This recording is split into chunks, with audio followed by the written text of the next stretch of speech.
Vamos aplaudir o Senhor. Levante as suas mãos para cá.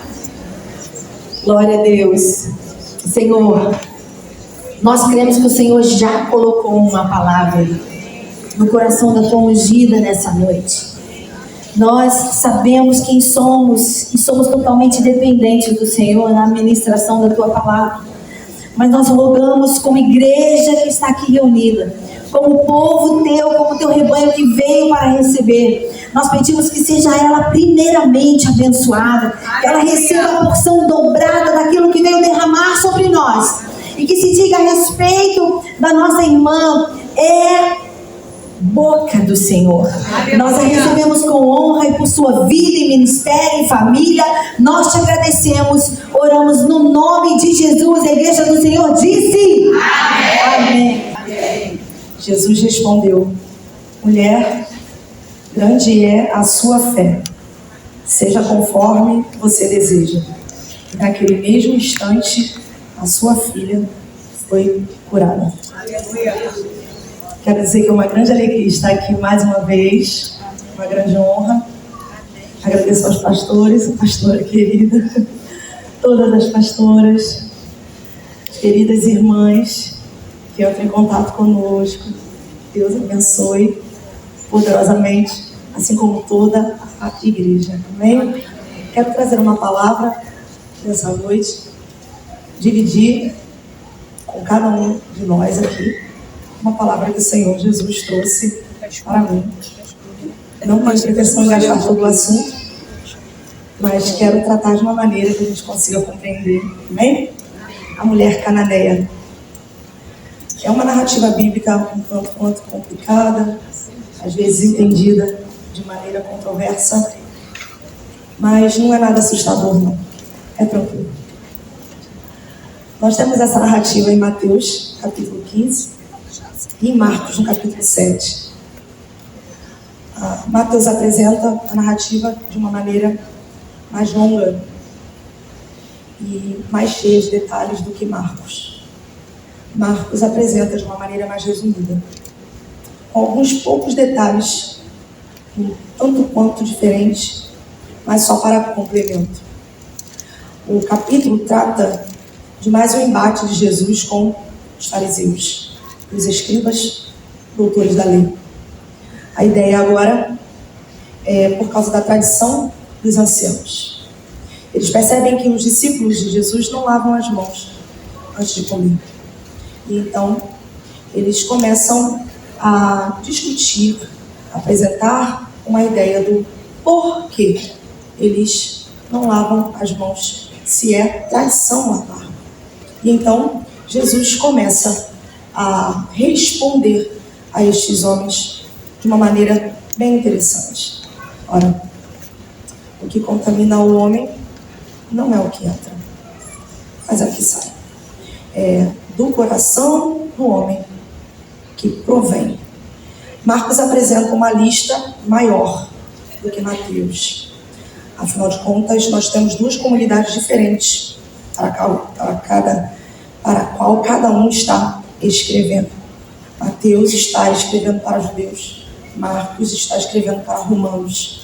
Então, eles acrescentam algumas coisas de propósito, vamos dizer assim, para fazer com que se entenda melhor a ideia de Jesus. Entenda, Jesus não discute para briga, até porque discussão não é briga, discussão é argumentação. Então, quando há uma discussão, há uma troca de argumentos. Quando cessa-se o argumento de uma das partes, então quem não tem mais argumento passa para a briga, passa para a ofensa, porque encerra-se o argumento. Então a gente passa a ofender para fazer o outro lado ganhar, para fazer o outro lado perder. A gente passa a gritar para fazer o outro lado calar a boca. Jesus tinha argumento suficiente para nunca acabar uma discussão. O problema era o outro lado, que nunca conseguia vencer Jesus. A ideia dos escribas e fariseus era pegar Jesus em alguma coisa para fazê-lo perder a credibilidade. Jesus tem um controle total da situação. está em seu território. Quem toda vez vem para Galileia são os fariseus e escribas, para pegar mantimento, para levar para Jerusalém, porque lá não tem que vir aqui na Galileia para poder voltar para Jerusalém, para poder levar para fazer os rituais do templo. Então eles vêm, encontram Jesus e começam a discutir. Jesus não sai do seu lugar de paz e de tranquilidade, pelo contrário, mantém-se equilibrado e começa a falar. Os discípulos estão sempre ao redor. A fé dos discípulos ainda é bem pequena. Lembre-se do capítulo 8. Aquele episódio tão famoso da travessia do Mar da Galileia, que o vento vem, a tempestade. E Jesus questiona: por que vocês têm uma fé tão pequena? Os discípulos eram aprendizes e ainda não tinham fé totalmente fixa e firme em quem Jesus era. Jesus anda o tempo todo com eles justamente para se revelar. Os 12 estão ouvindo a discussão de Jesus com os fariseus. E então Jesus começa a explicar. Vocês, para os fariseus e escribas, vocês falam tanto sobre a lei e sobre as tradições, mas vocês usam a tradição e quebram a lei para fazer o que vocês querem. Vocês burlam a lei usando a desculpa da tradição, dizendo que estão cumprindo a verdade, mas não estão.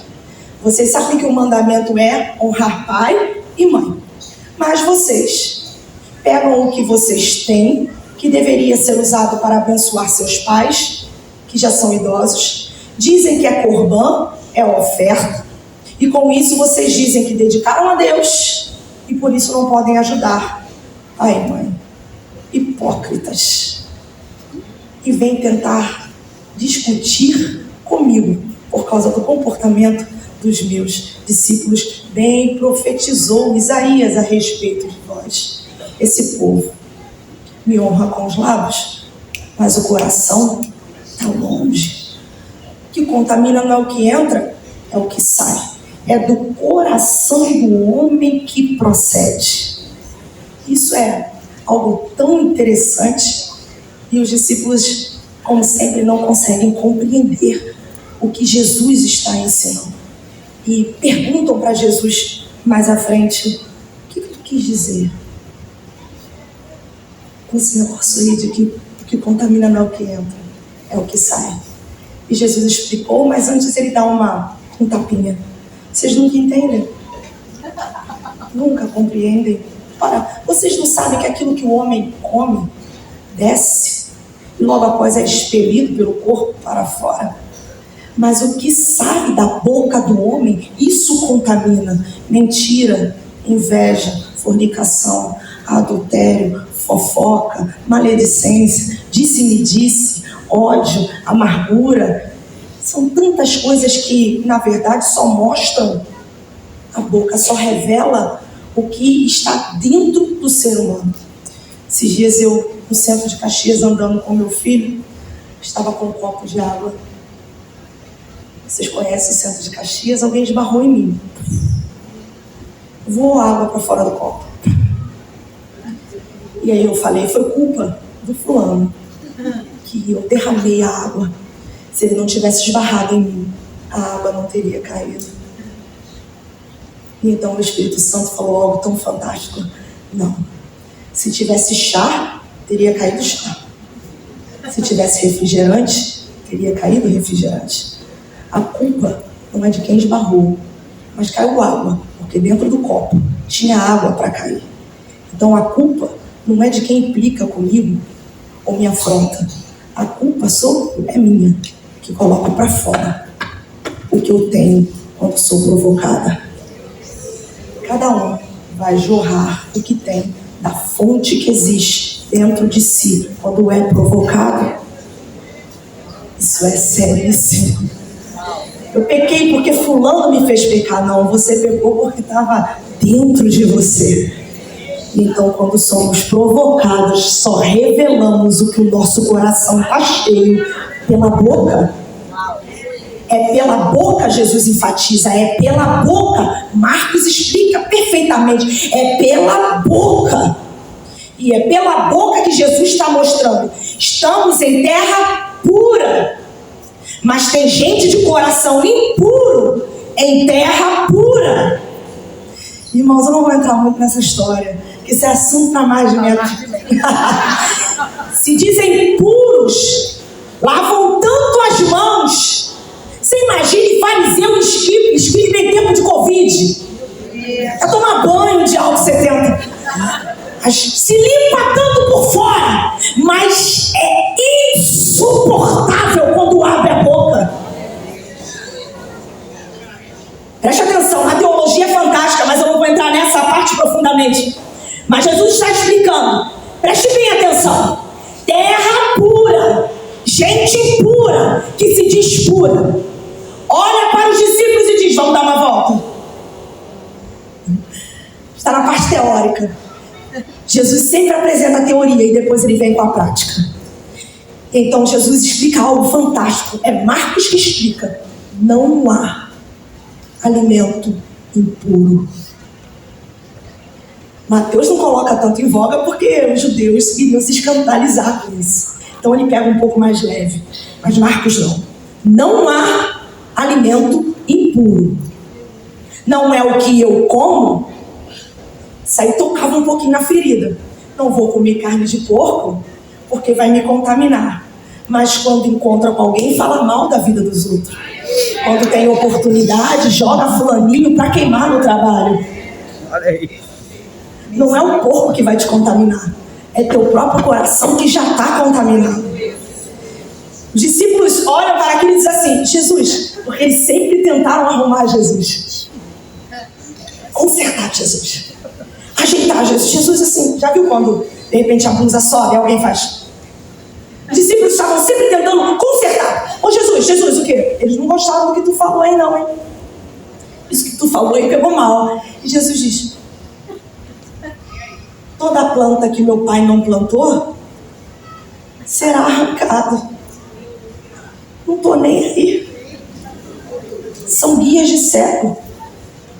Deixa eles para lá. A ideia de Jesus é fantástica. Os discípulos e a sua mania de tentar arrumar Jesus parecem-se conosco. Mestre, não se te dá que morramos? Faz alguma coisa. Ele acalma o mar, mas depois diz: estão fazendo mais feio do que a tempestade. Não tentem me ajeitar. Quando alguém toca em Jesus, ele diz: alguém me tocou. Pelo amor de Deus, a multidão te aperta e tu está falando que alguém te tocou. Por favor. Sempre tentando corrigir Jesus. Não tente ajeitar Jesus para fazer ele ser mais aceitável. Não tente corrigi-lo quando ele estiver te provando ou te ensinando.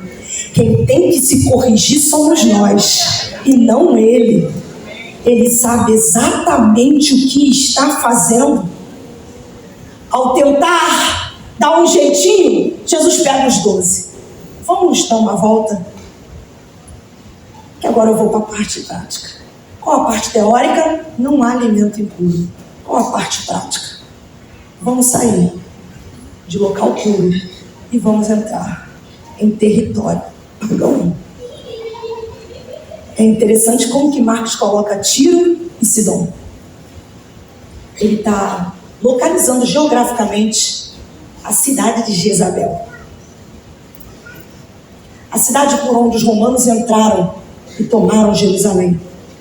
Tiro, Sarepta, Sidom. Mateus já coloca de forma pejorativa. O que ele coloca? É cananeu. É terra cananeia. É povo pagão e ruim. Jesus está entrando lá e está levando os 12. Marcos explica que Jesus está cansado.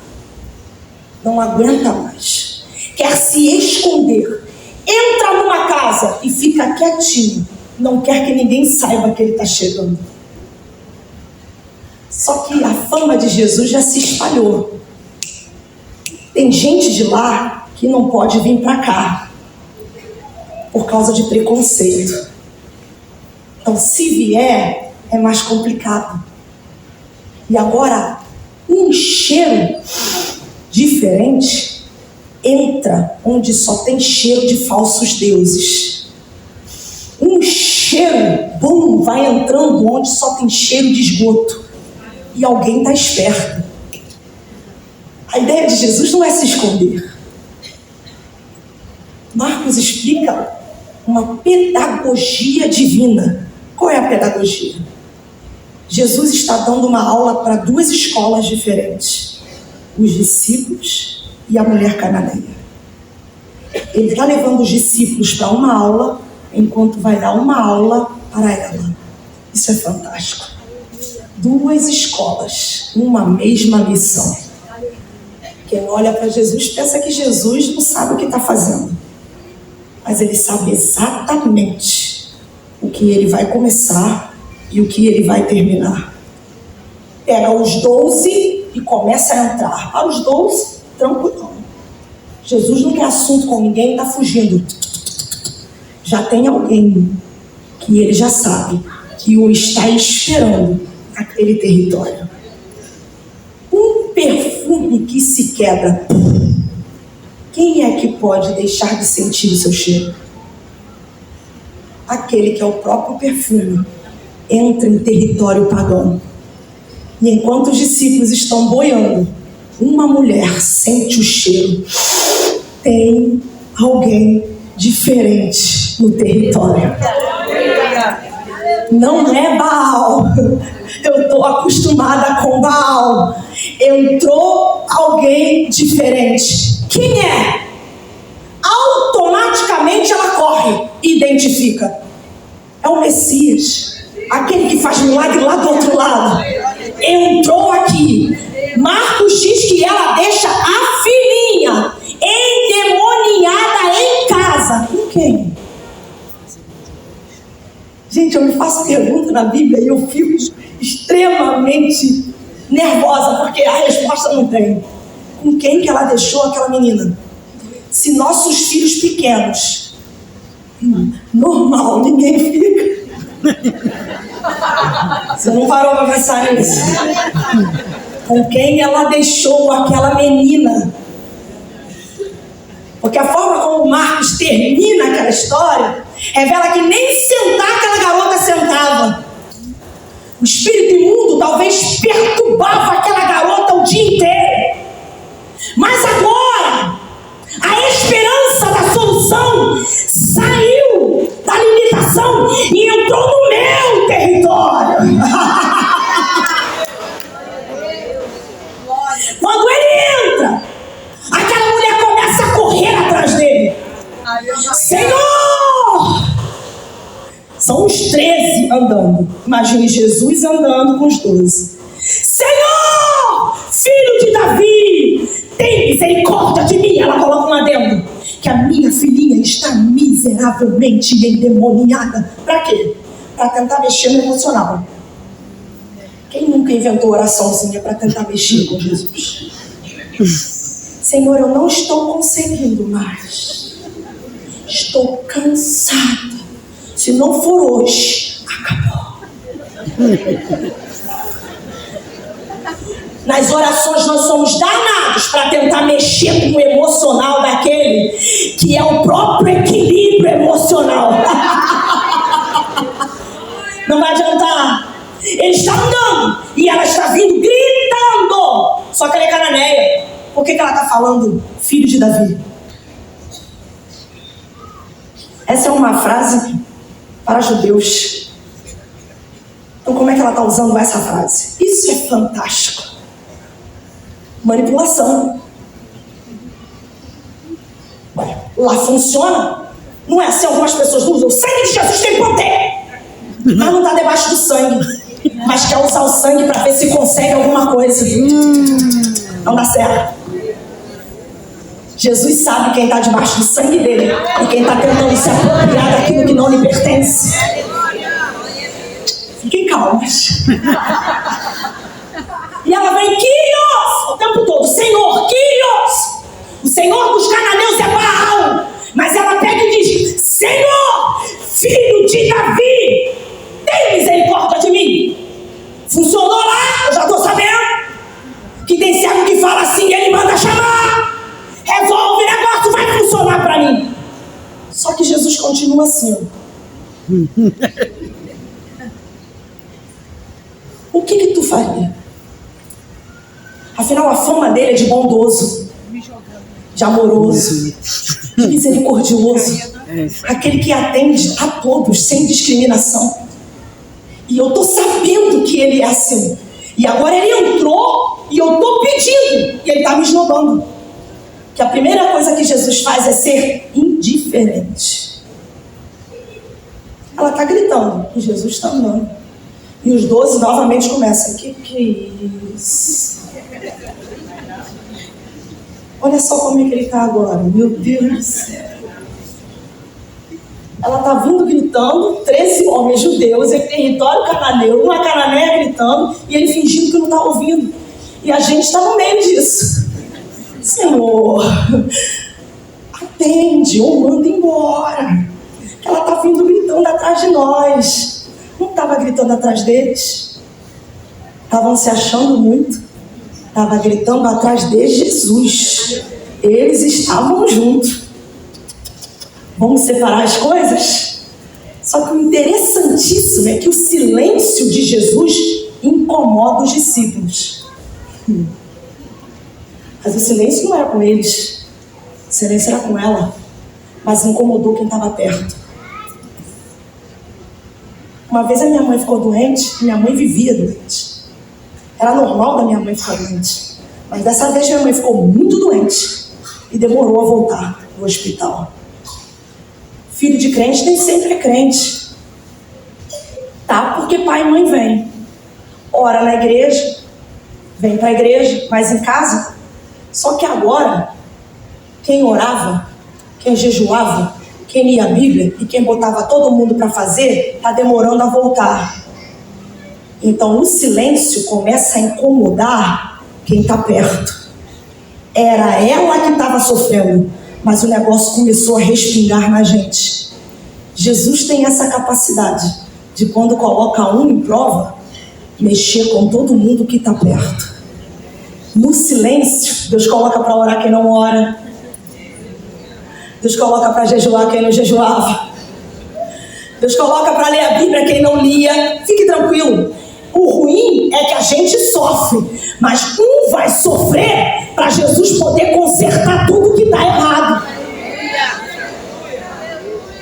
Senhor, por que eu estou sofrendo tanto? Porque eu preciso, no silêncio, mexer com aquele que tu está pedindo. Não adianta. Alguém vai ter que ser o sacrifício. Silêncio incomodando eles. Jesus olha e simplesmente diz: eu não vim senão para as ovelhas perdidas da casa de Israel. O que Jesus estava querendo dizer? Não adianta vir com frase bonita para mim. Não adianta tentar me iludir com a frase do meu povo. Eu sei quem você é. Tira a máscara. Tira a palavrinha bonita quando for orar. Eu não aceito meio termos. Arranca a máscara e mostra quem tu é. Não finja ser o que você não é quando entrar no teu quarto para orar. Algumas pessoas oram tão bonito. Oh, amantíssimo, amado, excelso, poderoso, inefável. Não sabe nem o que está falando. Tira e já chega falando o que está sentindo. Quando entrar no quarto, vai falando a verdade. Isso é tão fantástico que na hora ela entendeu e diz: Senhor, socorro. E a Bíblia diz que ela adorou. A adoração é falar a verdade. É bater no peito e dizer: tô com raiva, tô nervosa, tô cheia, tô cansada, quero brigar com Jesus. Hoje eu postei algo lá. Eu tô bem, tô mal, tem dia que eu tô horrível, tem dia que eu tô maravilhosa.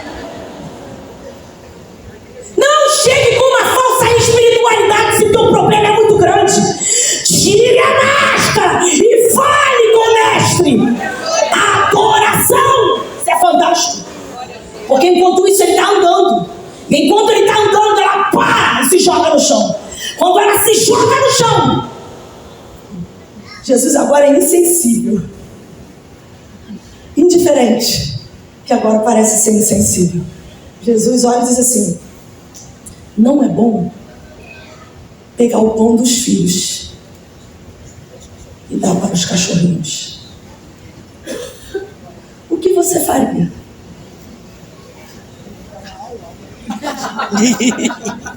Porque eu estou para fazer uma pregação sobre isso. Eu já fiz uma pergunta para o meu filho. Alguém falou assim: e eu lá tenho culpa porque Adão pecou? E aí eu tenho algo para falar e vou dar um spoiler para vocês. E você no lugar dele, não teria pecado?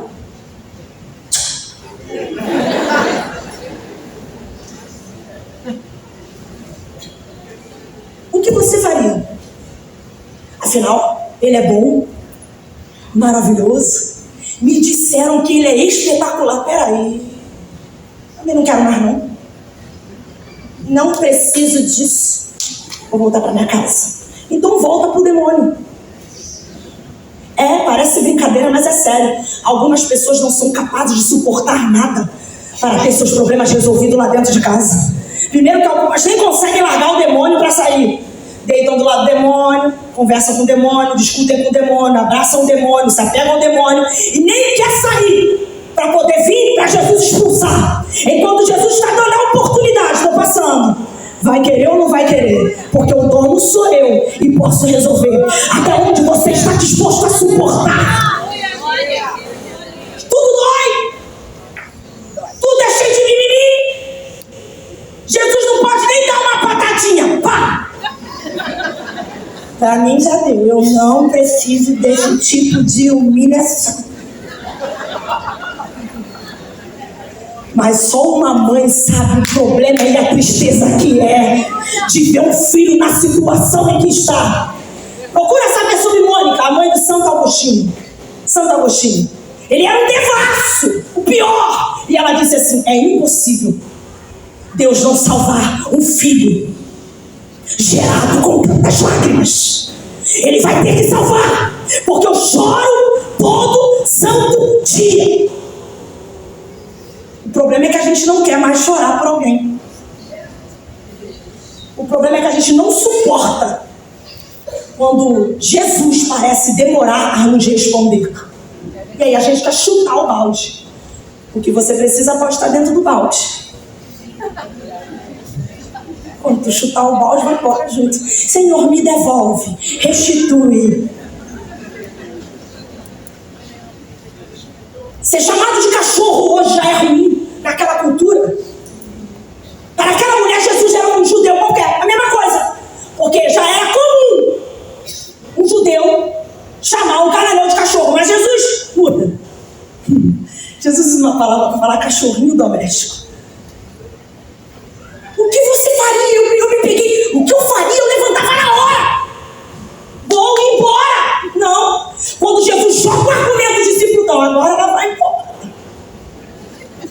Eu acho fantástico agora. Você já imaginou que eles adoravam fofocar, né? Ih, agora deu. Já era para ela. Foi. Aí o outro dizendo: é isso aí, Jesus. Judeus. Esse negócio é para os judeus. Isso aí, gostei. Apostando todas as fichas. Só que de repente ela contra-argumento. Oh, aleluia. Isso é oração. Bem-vindo a uma oração. Aleluia. O que é uma oração? O que a psicologia explica, a Bíblia já explica há muito tempo. Quando Jesus diz: você não é digno. Marcos, vai além. Pode ler. Jesus diz assim, ó, a pista está dada. Primeiro, os filhos. Jesus não disse: não vou dar. Jesus jogou. Primeiro os filhos, depois os cachorrinhos. Não, se eu não sou a primeira, então para mim não dá. Não, já me humilhou, não quero. Deixa eu te fazer uma pergunta. Se seu filho hoje te pedisse o teu salário todo do mês, a você dar a ele, você daria? Vamos supor que ele tiver, eu não estou nem falando de jovem. Vamos supor que ele tiver 5 anos de idade, você daria? Os seus 5.000?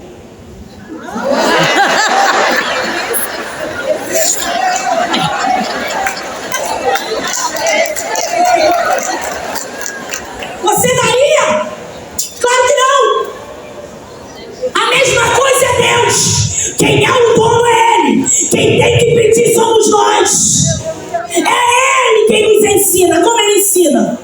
Espera um pouquinho. Tiago explica isso. O que Tiago explica? Oração é perseverança. E tem que passar pela perseverança. Porque se não passar pela perseverança, não é legítimo o pedido. Porque quando o pedido não é legítimo, a pessoa desiste. Quando é legítimo, ela insiste. Então, se você tem orado, se o teu pedido é verdadeiro, continua. Ele está provando você. Quando Jesus manda essa, a psicologia explica isso. Ela diz, sim, Senhor. É verdade. Quando alguém fala algo que você não gosta e você precisa dessa pessoa, você não pode bater de frente. Primeiro você concorda com ela. E depois tu manda uma... Psicologia. Isso aqui é fantástico. É verdade, Jesus. Os discípulos estão. E Jesus está. Porém, contudo, entretanto, todavia, mas até os cachorrinhos comem.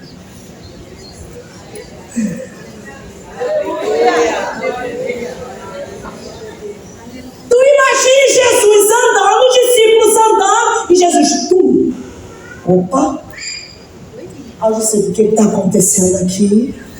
Lembre-se, eu falei que são duas escolas, uma aula. Jesus está ensinando os discípulos enquanto está ensinando uma mulher. Isso é fantástico. Jesus parou e virou. Oh, mulher. Grande é. Imagina o olhão dos discípulos. A tua... Discípulo, como é que é? E a nossa fé é pequena. Oh, aleluia. Não diga não que eu vou chorar, com certeza. E a fé dela...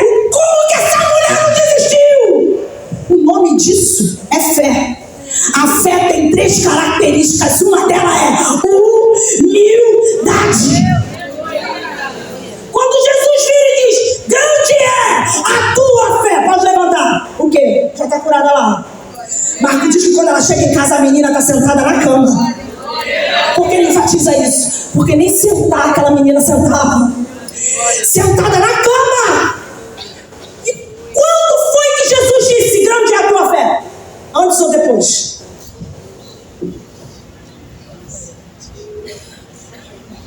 Falar de florescer não é brincadeira não. Antes ou depois?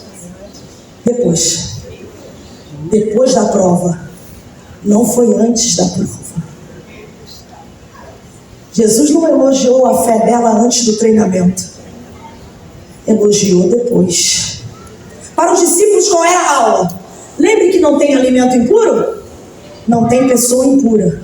O Evangelho é para todos e alcança a todos. Segundo, isso tudo que vocês têm lá e não dão valor, tem gente aqui fora querendo. Enquanto vocês não estão entendendo, tem gente de fora que já entendeu tudo. Falei com meu filho. Mozinho de mão.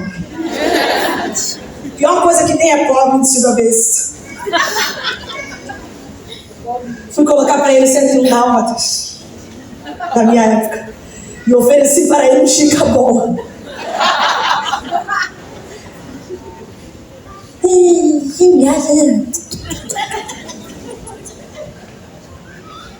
Porque a alma farta, ela pisa o favo de mel. Quem tem, pisa até o que tem. Enquanto tem gente lá fora querendo o que você despreza.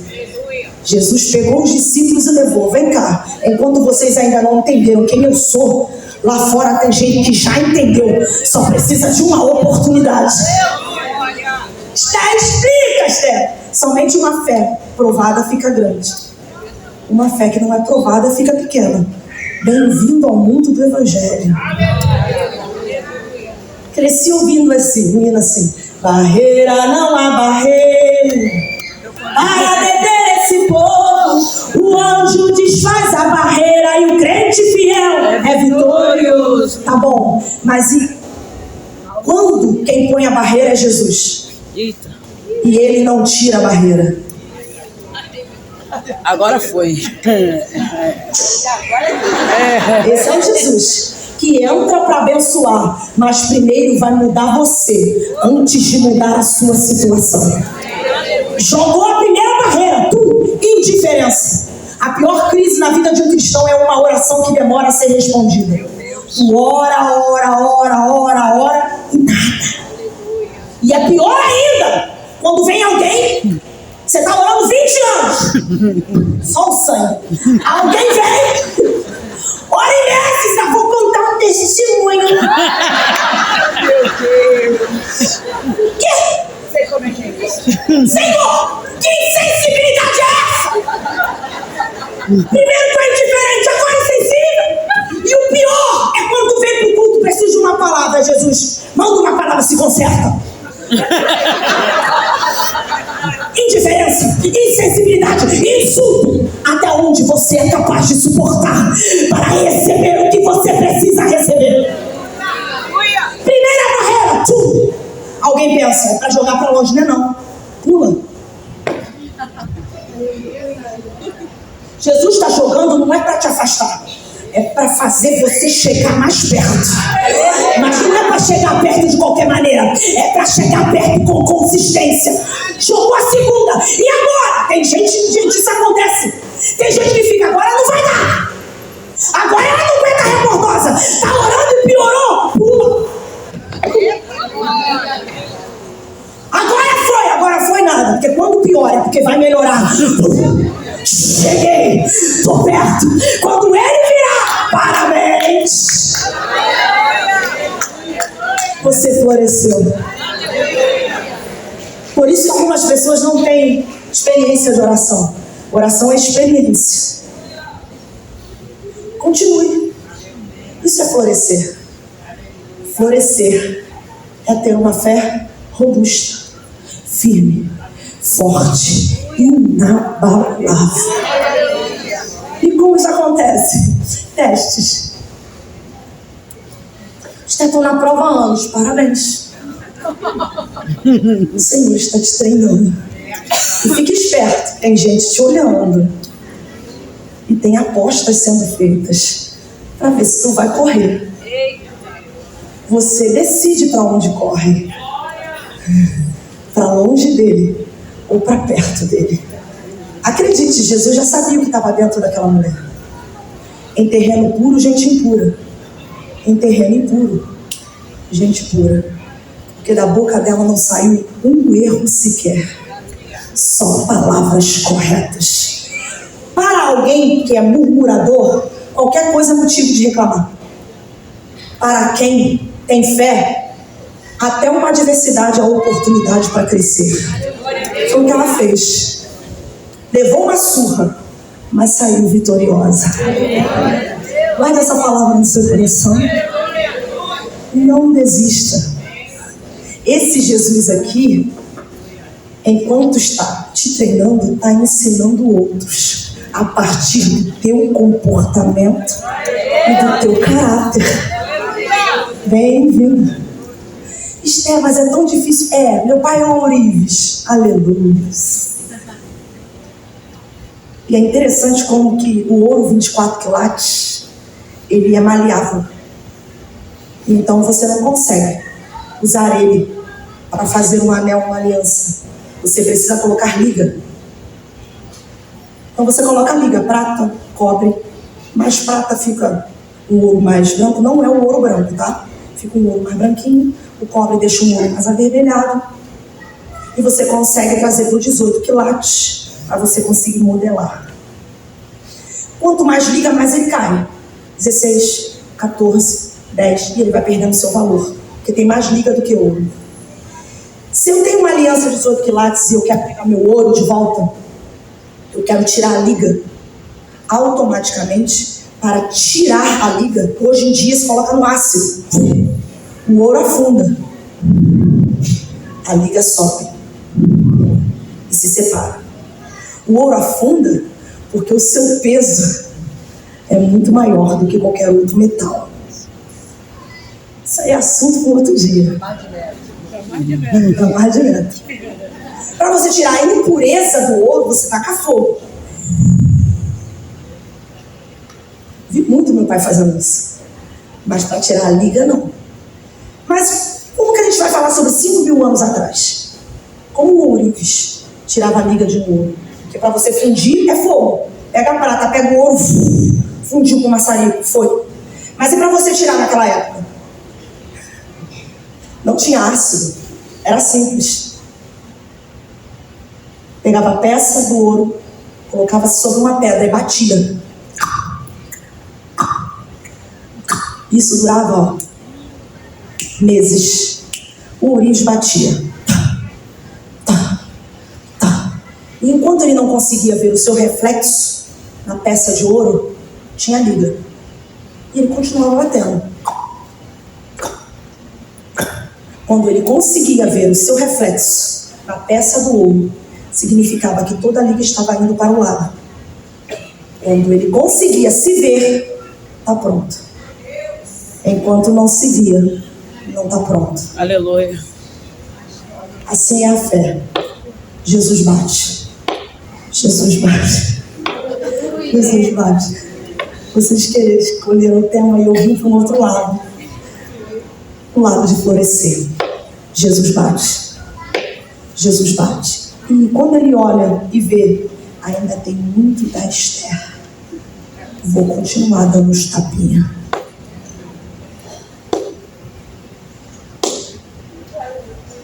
Quando ele olhar e conseguir se enxergar naquele comportamento que você agora não tem mais, parabéns. Você floresceu.